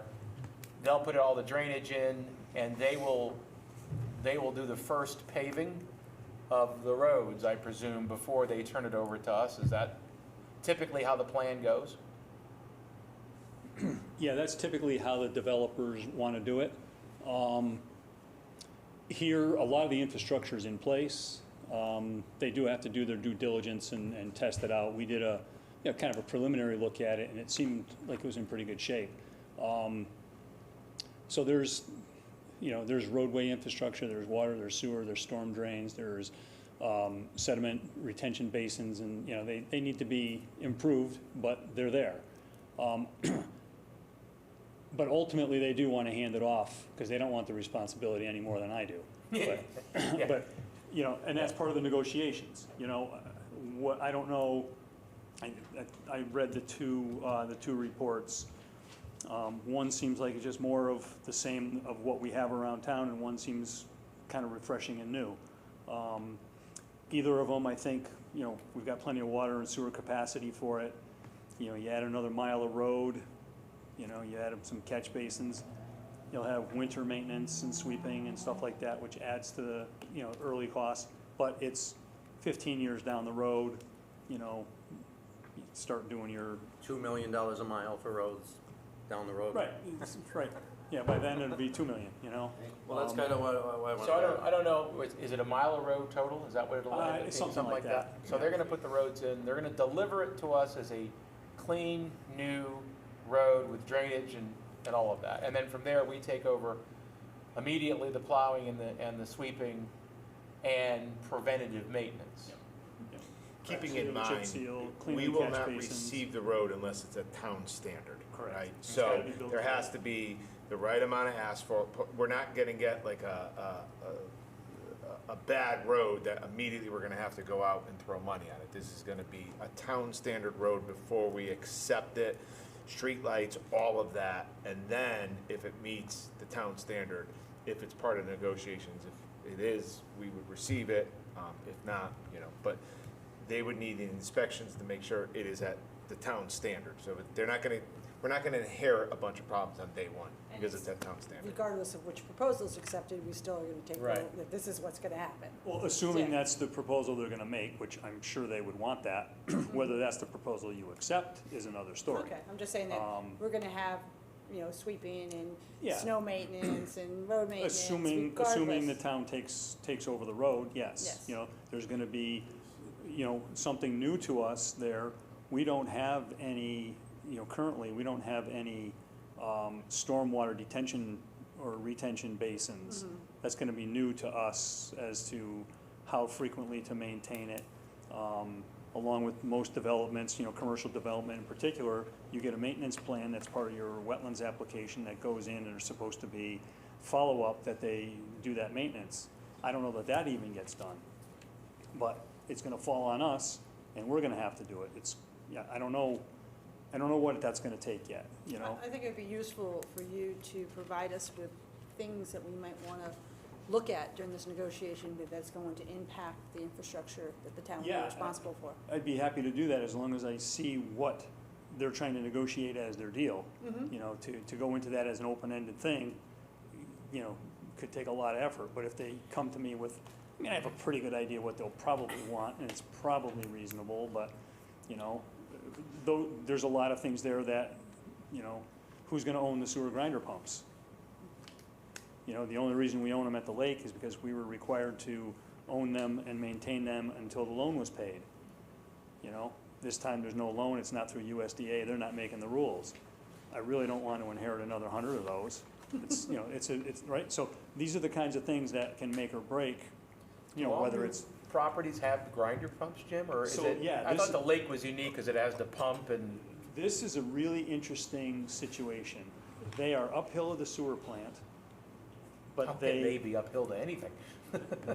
but they, you know, from this development, the initial plan that I saw back whenever it was first proposed, and then I stumbled on a set of drawings, and it showed a sewer pump station where it was gravity down to a main pump station, and then from there, they pumped it up to Wallens Hill and then flowed by gravity the rest of the way. The plans that were proposed and built with the low-pressure sewer, like Highland Lake, has everybody on a low-pressure sewer, even up at the top, and it pumps down and just goes to gravity at, you know, a third of the way down Wallens Hill. I can see pros and cons to both. One, a lot less money to install the low-pressure system like the lake has, but it's higher ongoing costs. You know, so they would love to hand that off to somebody else. I really don't want to take it. 300 is enough. You know, it's a lot of work. The proposals don't specify all of this type of detail, right? I mean, we've not seen anything that gives us an idea. That stuff will come in, you know, the negotiations, which one, you know, which plan you decide to take, if any. Which is why we wanted to pick your brain on this, Yeah. because that's one thing we'll Yeah. jot down. Yeah, so it's Hydrants, that's all most likely on the town maintenance, right? more than likely. Replacement. Well, the hydrants, the water system, and because we have water testing and all this other stuff that has to happen, we need to own the water system. Like, that's not even negotiable. Right. You know, so, yeah, hydrants, that way we can get up there and we can flush, we can do all we need to do up there. But yeah, there's a lot of things, you know, seeing the actual design would, you know, would really help me to know what to expect. You know, where are they putting detention basins? How big are they gonna be? What kind of equipment do I need to get there? You know, there's a lot of stuff that, even just a conversation before they design it can help make it more streamlined and efficient. I'm assuming their engineers think that stuff through, but it's always nice to have a second set of eyes looking at it from the perspective of the guy that's maintaining it, if indeed that's their plan, you know? And if their plan is to retain ownership and do the maintenance on their own, there's an operations and maintenance plan that goes along with that.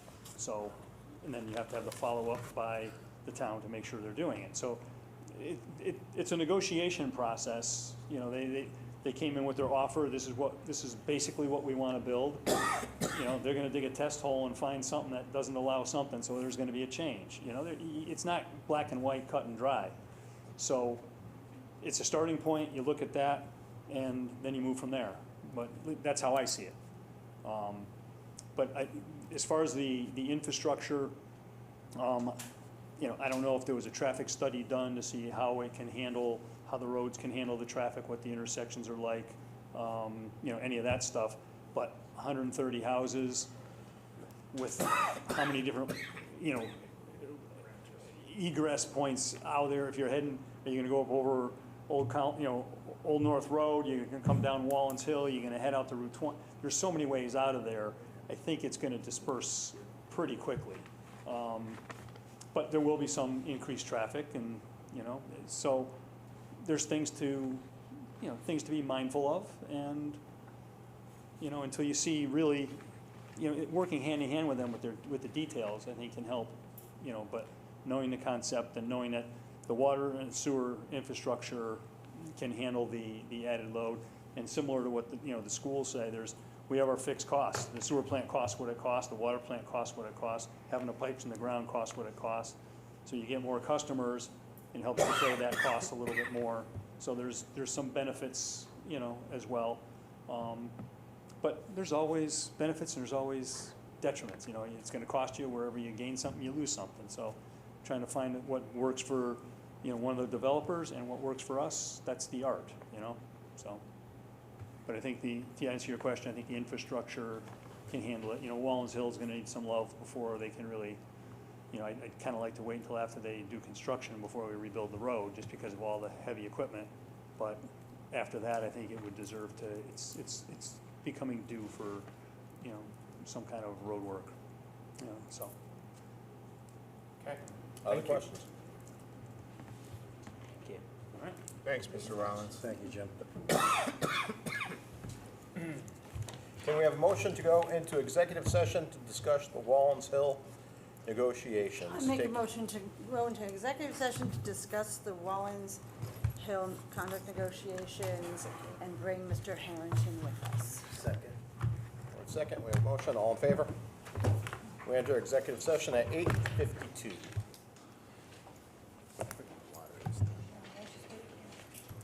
Yeah.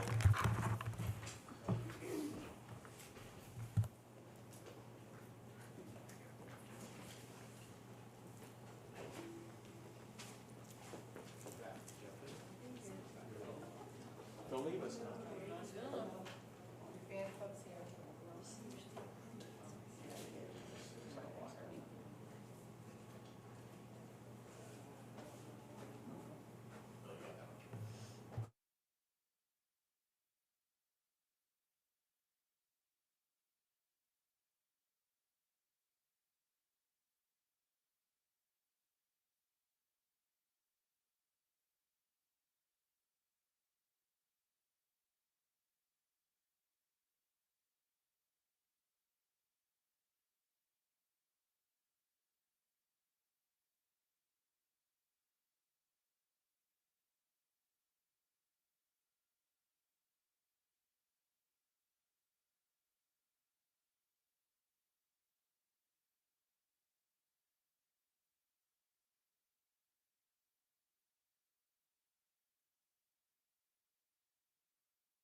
We are back from executive session at 9:23 PM.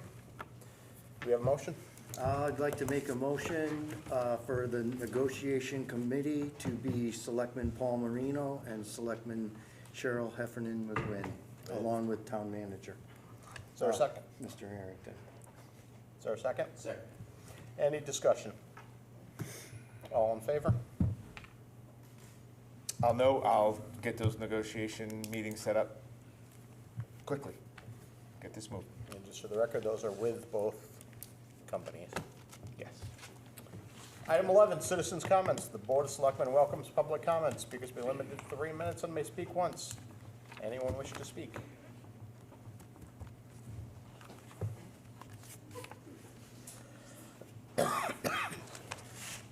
Just a quick one, Kevin Higgins, Crescent Street. I guess I'm not gonna be too happy. Anyone else? I'm not gonna tell you what to do, Deb Jablonski. I'm glad that you're having this committee, is that what it is? Because it's important. And that's to decide your or to negotiate your terms of your relationship with either of these choices that you decide, correct? Correct. Okay. Okay, so that's good. So did you decide, maybe you didn't because it's early, is there a time frame working with this committee? Not necessarily. I'm going to try to do it as soon as possible. Okay. And work, as diligently as possible to come to a point where the offer is going to be this and this. Okay, And got then it. we'll have 2 offers to debate. Okay. And just the other thing, I just wanted to comment on the Board of Selectmen role. And Bill, I understand your position, but I think the Board of Selectmen's role, as you represent us, townspeople, taxpayers, has to include the school system. You need to have 2 cents put in there or more as to what is going to happen with the school system moving forward in this town, whatever it may be. You can't say you as a Board of Selectmen has no say in the matter, because you do. We only control their purse. I understand that, but to represent taxpayers and us, I think we have to collectively know what people want that live here. You already know what I want. I don't have any kids here anymore. My grandkids won't ever see a Winstead public school or a high school, sadly, but that's the way it is, and I respect that. But I think the Winstead Public Schools itself has improved immensely for some time now. We're in the right direction. But to put our kids through that program and then go to the Gilbert School, whatever they want to call themselves, town academy, private school, semi-private, they're not a prestigious high school. And I'm going to say it out loud, their curriculum is obsolete in a number of ways. Unless you don't want to be A, B, or C, you're kind of steered into one direction, and they aren't offering anything more than that. They have an abundance of money, an abundance of thoughts, and wherewithal to, and they have perpetually enhanced their international programs and international students, and that's all they've ever done for all the years I lived here. They're hurting now because of the political environment we're in and the way our immigration system was working and all the rest of it. So they're not getting all of that coming here. People can't leave the country, or they can't move to the country. So that's just the political thing. So I'm just going to say that and hope for the best. But please know, Bill, you do have a say in what this town education program is to look like and be like, to have a thriving community. It's important. It truly is important. Thanks.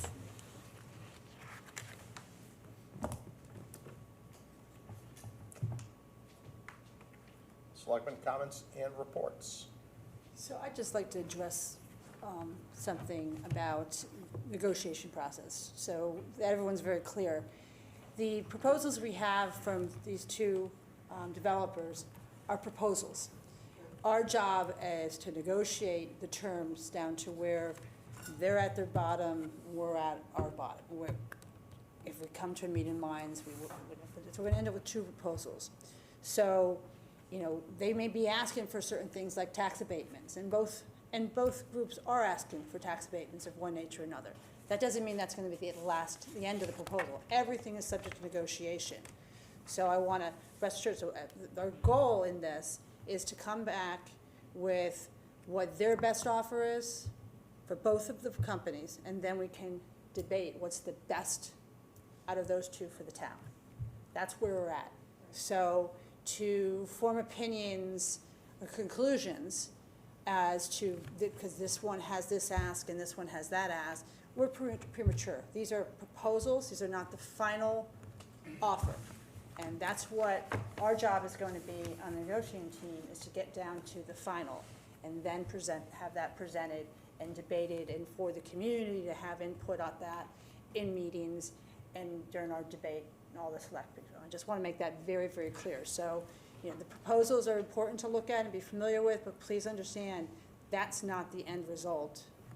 It's highly unlikely it's an end result in any way. So. Other members of the board?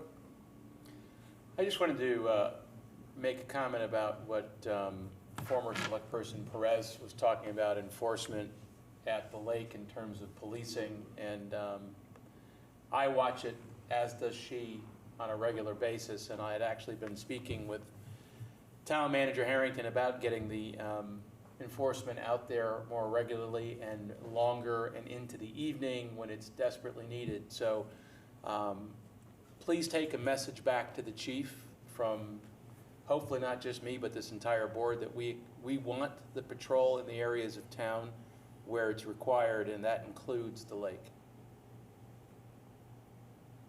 And we sent that earlier, so, earlier in the meeting. Yes. Yes. On a lighter note, I just wanted to say that on the 4th of July, I went to a great event up at the Soldiers Monument where a bunch of people in the community read the Declaration of Independence. I just want to say a big thank you to the Historic Commission, including Selectman Hester, for making that event possible. It was a great thing to do on the 4th. Anyone else? On a lighter note, motion to adjourn?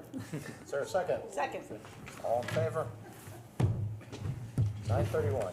Grab your mics, everybody, if you get ready.